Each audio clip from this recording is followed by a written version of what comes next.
It was 6:47 a.m. when I saw the text.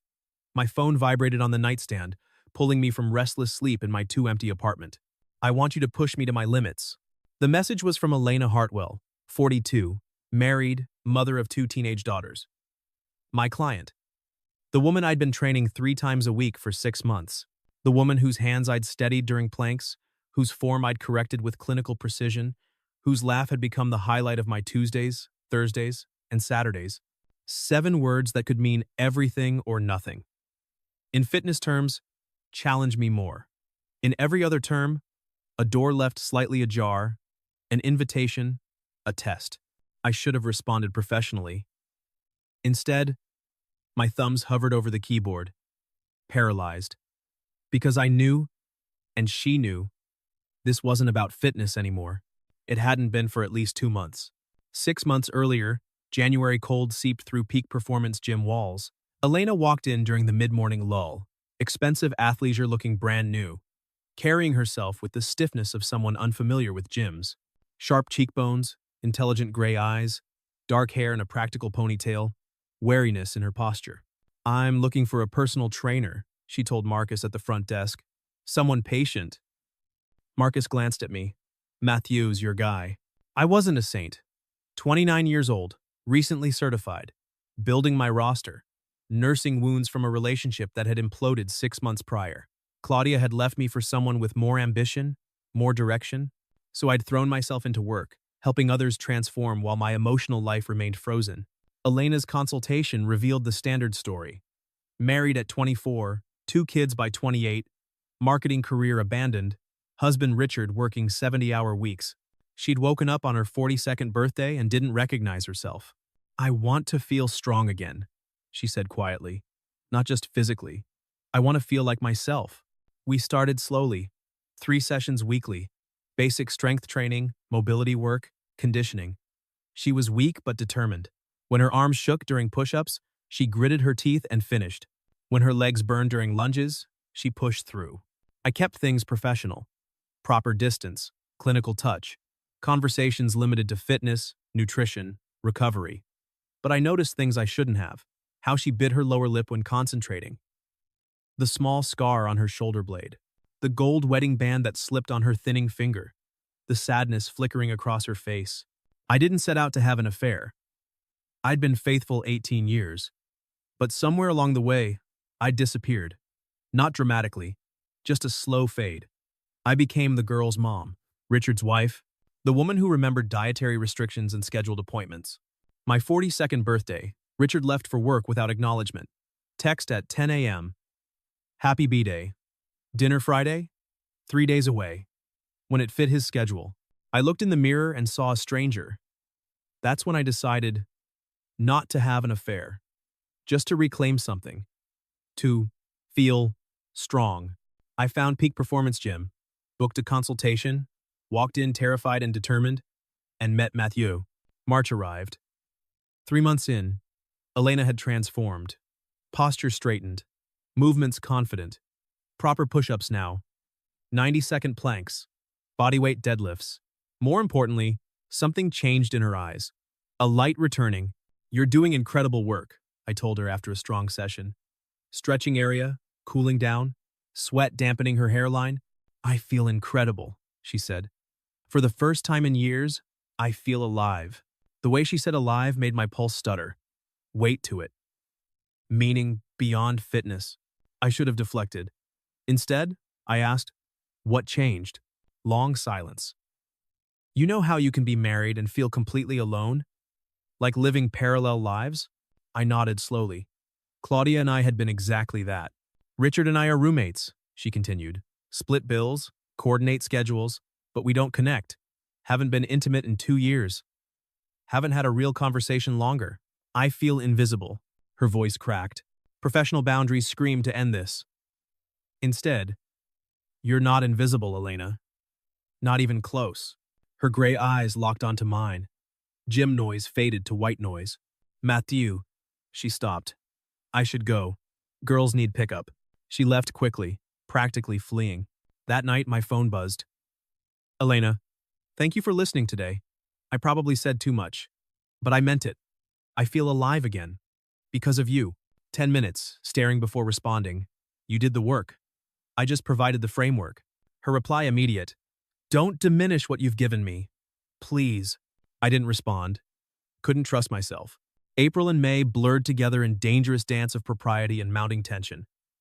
Training sessions remained technically appropriate, but the subtext was deafening. When I placed my hand on her lower back during deadlifts, my palm burned. When she leaned against me during balance work, I could smell her shampoo floral with vanilla. When our eyes met in mirrors, entire conversations happened in silence. We started texting outside sessions.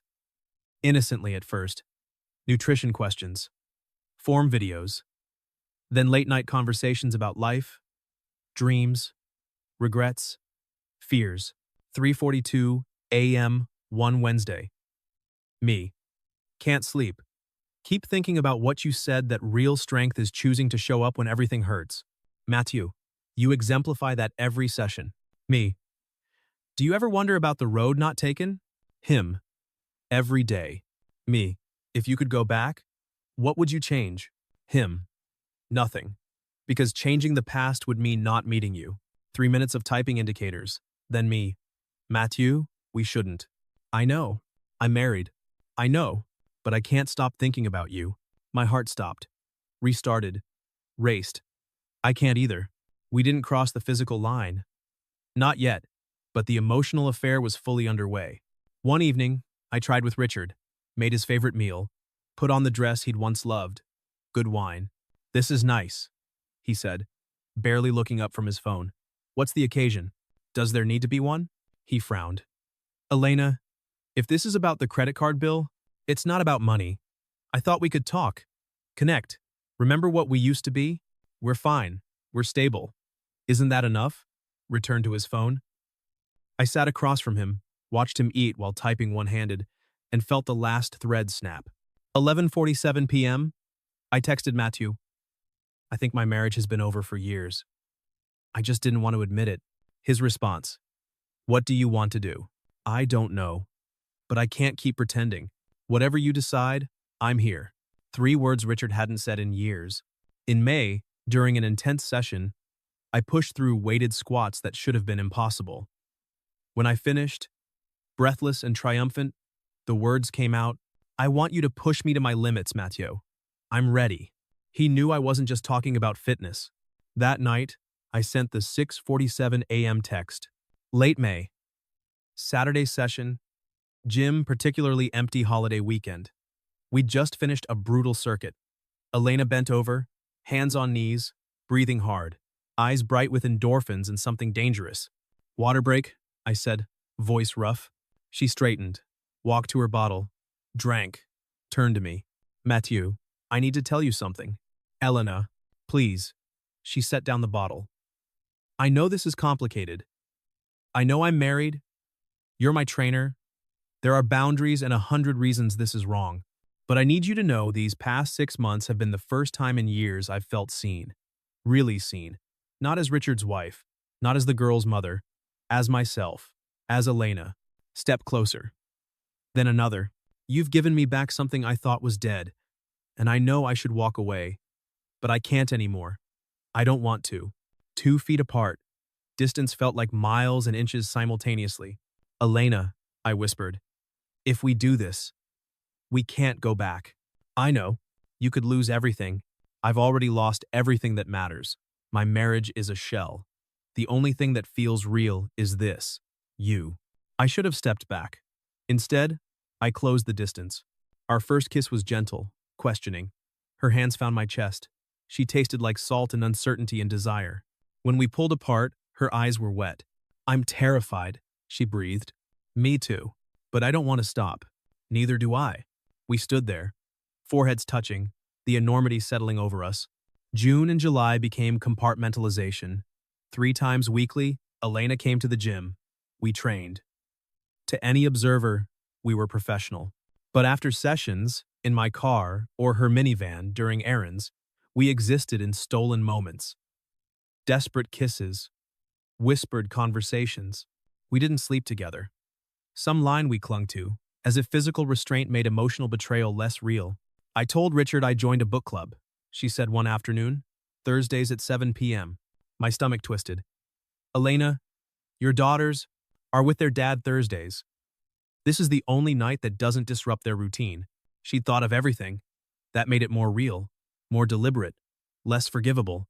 Once, my phone buzzed. Elena glanced at the screen. Who's Claudia? My ex, she texted saying she made a mistake. Elena's jaw tightened. And? I deleted it. Because I'm exactly where I want to be. Another day, Elena mentioned Richard suggested couples therapy. My chest tightened. What did you say? That I'd think about it. She studied me. You want me to go, don't you? I want you to be happy. That's not an answer. Elena, I can't tell you what to do. This is your life, your marriage, your family, but you're part of that now too. I'm the complication.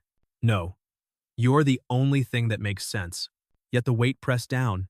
She checked her phone constantly, anxiety spiking. Sometimes pulled away mid-conversation, guilt washing over her. We were caught in amber suspended, slowly suffocating. Richard Hartwell considered himself a good husband. Excellent salary, nice house, college funds established, faithful. Showed up to major events when schedule allowed. Work demanded a lot, but that's what it took. Elena understood. So when she started the gym, he was supportive. Book club Thursdays. He encouraged it. When she seemed happier, he felt relieved. He didn't notice the new lingerie. Extra attention to appearance. How she smiled at her phone. He was blindsided when Sophie and Claire showed him the photo. Dad, we need to show you something, Sophie said, voice tight. Claire beside her, eyes red. The photo showed Elena in a car, head tilted back. And a man, young, athletic with his hand on her cheek, mid-kiss. Richard's world tilted. That night, after the girls went to bed, Richard poured 3 fingers of scotch and sat in the dark. The photo was still on his phone. He'd looked at it 17 times. When had Elena become this? When had he become the man who didn't notice? He scrolled back through his calendar. Thursdays at 7 p.m. Book club, she'd said. He'd never questioned it. Never asked what book they were reading. He'd been willfully blind, working 70-hour weeks, telling himself he was providing. But what good was providing if you weren't present? When was this taken? Last Thursday. Mom's phone. Thursday. Book club. There was no book club. Betrayal hid in waves. Shock. Rage. Then worse realization he'd been a stranger in his own marriage. When had they last had a real conversation? Made love? Laughed? But that didn't excuse this. He called the gym. Matthew Reeves, 29. Elena's trainer. Next morning, confrontation. Elena's face drained of color. How long? Richard. How long? 2 months. I want a divorce. And I want full custody. Elena's face crumpled. Richard. Please. The girls. You should have thought about the girls. I idolized my mother. Smart. Kind. Patient. Strong. When she started the gym, I was proud. She seemed happier. Then I found that photo. In an instant, my entire understanding shattered. She wasn't strong, she was selfish. She wasn't kind, she was a liar. Worst part? She looked happy. Happier than I'd seen her in years. Happy destroying our family. In that moment, Elena saw herself through her daughter's eyes. Not as a woman reclaiming her life, but as a liar. A hypocrite. A mother who'd preached honesty while sneaking around. Let me explain, but what explanation existed? Yes, the marriage was dead. Yes, Richard neglected me. But none of that justified lying to them. Sophie's rage was easier to bear than Claire's quiet tears. Those tears were a mirror, showing exactly what I'd done, broken something precious and irreplaceable. During custody evaluation, the therapist asked about my relationship with my mother. I don't trust her anymore, I said flatly. She lied for months. Every Thursday she looked me in the eye and lied. How am I supposed to trust anything now? Do you think your mother loves you? I think she loves herself more. I heard my mother sobbing in the hallway. Part of me wanted to comfort her, but I couldn't.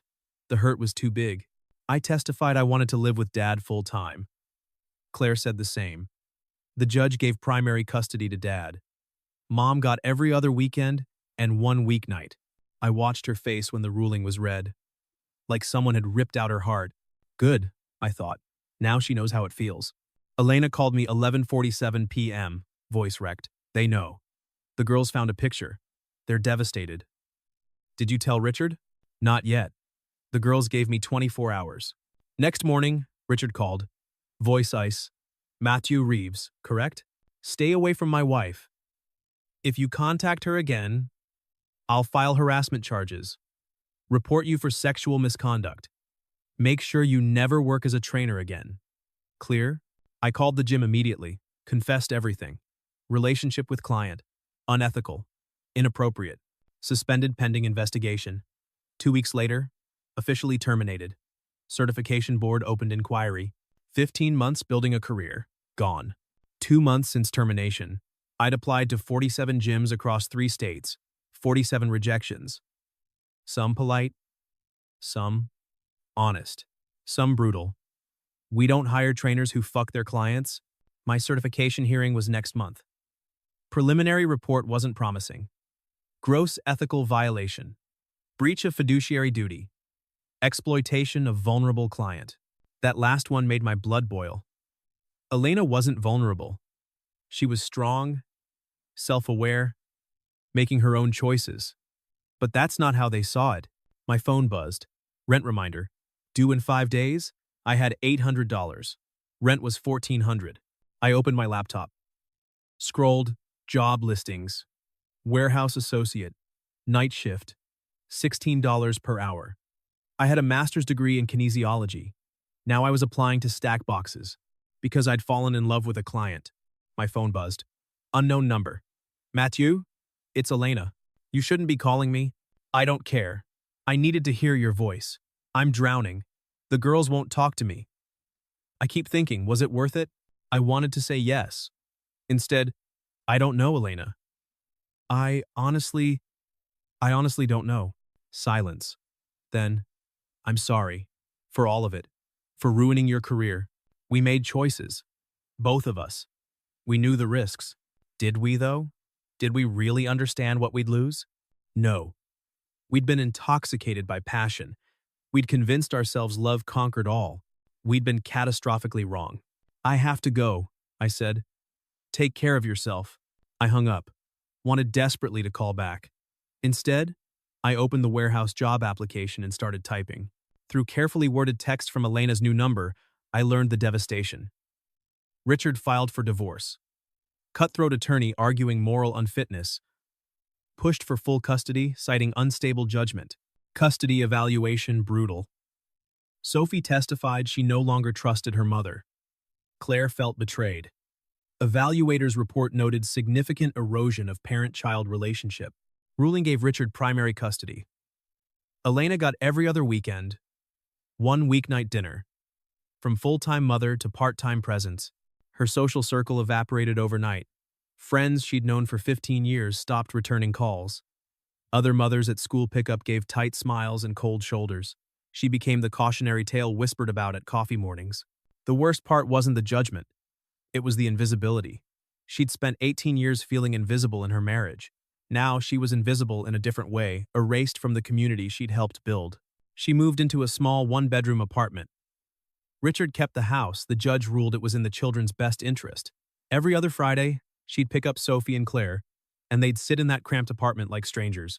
How's school? She'd ask. Fine, Sophie would respond, eyes on her phone. Claire wouldn't even meet her eyes, just retreated to the couch with headphones, creating a wall of sound between them. Elena would lie in bed those weekend nights, listening to her daughters breathing in the next room so close physically, galaxies away emotionally, and wonder if this was her punishment. I wasn't like Sophie. I didn't want to hate Mom. Hating took too much energy. Mom picked us up for her weekend. Sophie sat in front, arms crossed. I sat in back, watching Mom's eyes in the rearview mirror. She looked smaller, thinner, sad in a way that made my chest hurt. How was school this week? She asked. Good. I got an A on my biology test. Mom's eyes lit up. Actually lit up. Claire, that's wonderful. We talked about school for the rest of the drive. Normal conversation. Like before, Sophie ignored us. That night in Mom's apartment, Sophie went to bed early. I stayed up, while Mom made tea. Can I ask you something? Mom tensed. Of course. Do you still love Dad? She was quiet. I love who he was. Who we were together. Once. But we'd become strangers. Sweetheart, did you love Mathieu? Yes, I did. But that doesn't mean I don't regret how it happened. Or that I don't miss you girls. Every single day. Sophie says you chose him over us. I chose myself. For the first time in 18 years. And I did it in the worst possible way. Her voice broke. If I could go back, I wouldn't have the affair. But I would still leave the marriage. I sat next to her on the couch. Didn't hug her, that felt like too much. But sat close. I don't hate you, Mom. I'm still mad. She started crying. Quiet tears. Thank you, sweetheart. Sophie was right. Mom had made terrible choices. But she was also still my mom. And maybe people could be both things at once. Wrong and human. 18 months of silence. 18 months of reconstruction. Construction during the day, online courses at night. Elena had gone back to school, finishing her marketing degree, working part-time at an architecture firm. Her relationship with her daughters remained fractured but improving. Sophie went to therapy. Claire warming up slowly. Richard remarried, successful attorney closer to his age. Happy. The girls liked her. 2 years after the explosion, I got my own client base again. Small gym across town gave me a chance. I disclosed everything up front. Some walked away. Others appreciated honesty. September, early morning. 2 years after last contact. I was demonstrating a movement when I saw her, Elena, walking through the entrance with a guest pass. She looked different. Thinner. Hair shorter. No makeup. But posture straight. Gait confident. Still strong. Our eyes met. Time collapsed. After my client left, Elena approached. Hi. I've been doing guest passes at different gyms. Ironically, you taught me that discipline over motivation. You look strong. I am, physically at least. How are the girls? Expressions softened and cracked. Better. Therapy helped. Sophie's at Columbia now. She invited me to Parents' Weekend. First time in 2 years, she's initiated contact beyond texts. Claire is warming up. Slowly. We're rebuilding. That's good. Really good. And you? Working here. Building back. Day by day. I heard about your certification. That they let you continue. I'm glad. Elena, I need to say this. She cut me off gently. What we did was wrong. The lying, the sneaking, prioritizing our feelings over people we hurt, that was wrong. But you weren't wrong. Caring about you, feeling alive, that wasn't wrong. It was just catastrophically timed. Tears burned. I think about you constantly. About what I cost you. You didn't cost me anything I wasn't willing to pay. I made choices. Adult choices with consequences. Sad smile. My therapist would be proud. Are you happy? Considered carefully. I'm working on it. I have an apartment. I decorated myself. Went back to school. I see my daughters regularly. We're healing. Slowly. It's not the life I imagined, but it's mine. I'm proud of you. I'm proud of you too. For rebuilding, silence stretched, filled with everything we'd been and could never be again. I should go, she said. I just wanted to see you, to know you're okay. Elena, wait. Pulled out my phone. Hands shaking. If we'd met differently, if I hadn't been your trainer, if you hadn't been married, do you think we could have worked? Long moment. Honestly, I don't know. Maybe we were always meant to be the catalyst for each other's transformation and nothing more. Maybe the timing being wrong was the point. I don't believe that. I know. That's why I loved you. Past tense. Deliberate. A door gently closing. She left. I watched her walk away, remembering the woman who'd walked in 2.5 years ago. This Elena was different. Scarred, but whole in a way that earlier version wasn't. We'd destroyed each other to build ourselves. That was the cost. The limit she'd asked me to push her to. And we both survived. 6 months later, text from unknown number. Hi, Mathieu. This is Sophie, Elena's daughter. Mom gave me your number. I wanted to say something I should have said a long time ago. I blamed you for breaking our family. For years. But in therapy, I've come to understand our family was already broken. My parents were miserable. They stayed together out of obligation, not love. What you and my mom did was wrong. The lying, the affair that was wrong. But you weren't the disease. You were the symptom. My mom is different now. Stronger. More herself. She's back in school, making her own money, building her own life. And my dad is happier too. He's married to someone who actually wants to be with him. Sometimes things have to fall apart completely before they can be rebuilt into something better. You were part of that. Falling apart, it sucked. It hurt. But maybe it needed to happen. I just wanted you to know I don't hate you anymore. And my mom deserves to be happy. So do you. Just maybe not together. Take care, Sophie. I read the message a dozen times, felt something inside finally release. Healing isn't linear. It's not clean. It's messy and painful and full of setbacks. But it's possible. I saved Sophie's message, then sent one last text to Elena's number. Thank you. For everything. I hope you're happy. You deserve it. Her response came hours later. Simple. Final. You too, Mathieu. You too. That was how it ended. Not with passion or fireworks. But with forgiveness. With acceptance. With two people who'd pushed each other to their absolute limits and survived. Elena had asked me to push her to her limits. I had. And we'd both discovered what we were truly capable of, both the destruction and the reconstruction. We'd broken each other. And in the breaking, we'd learned how to build ourselves back. Separately. Stronger. Sometimes that's what love looks like. Not forever. Not happily ever after. But the catalyst that forces you to become who you were always meant to be, even if it costs you everything to get there.